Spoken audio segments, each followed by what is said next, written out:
Hey guys, so I want you to imagine in your head what happens when you're having a dream at night.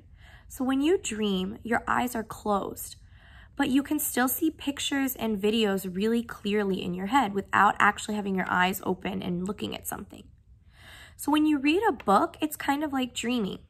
As you're reading, whether your book has pictures or not, you should be imagining the words that you're reading and all of the details in your head and creating pictures in your head of what you're reading.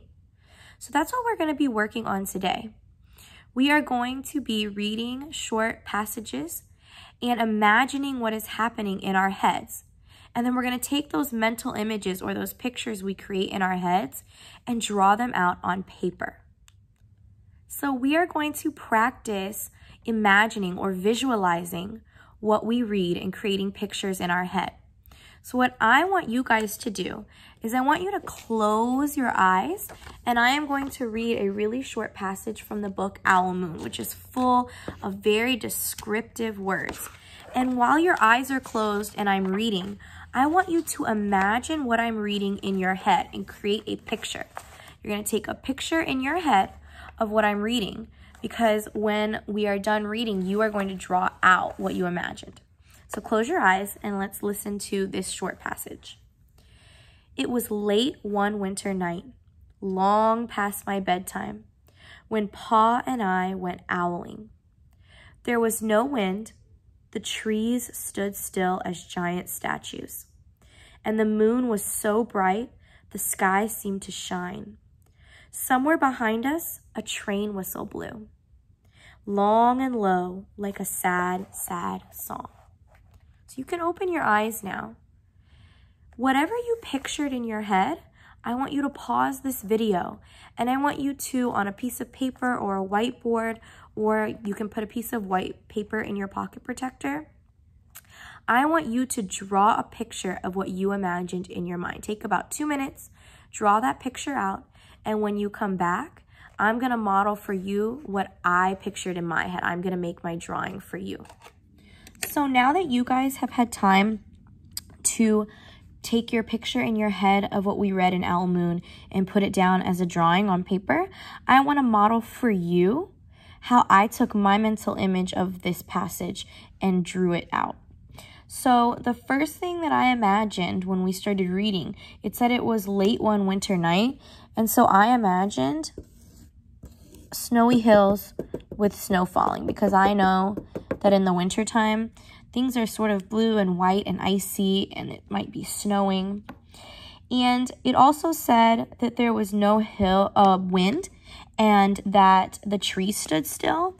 And I imagined a bunch of trees straight up and down because the wind's not blowing them, and with no leaves at all.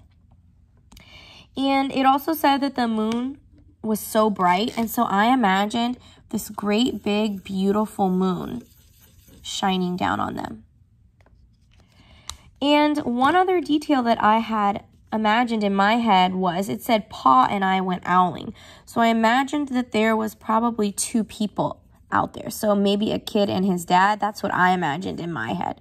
Because when you call someone Pa, that's normally what some kids call their dads that, or their grandpa. And so I imagined 2 people, and I put long pants and snow hats on them, because in my head I imagined them wearing winter clothes, like a scarf and a hat.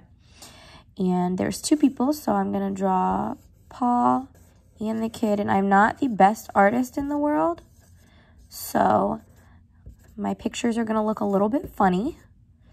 And again, I put a hat on them. Oh, I covered his eyes. Oh.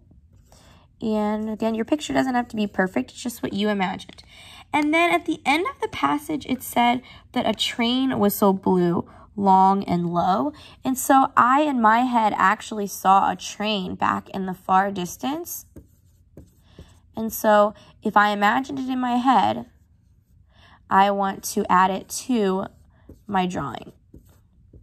So whatever you picture in your head, in your mental image, you want to draw that out.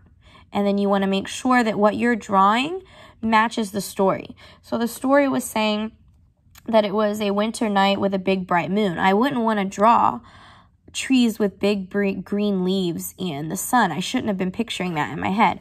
I should be picturing the details that go along with the story. So this is my drawing, and I would love for you guys to upload your drawing that you made to Seesaw so that I can see what you visualized while we were reading. And your next step is to move on and do your next activity where you are going to read and visualize on your own.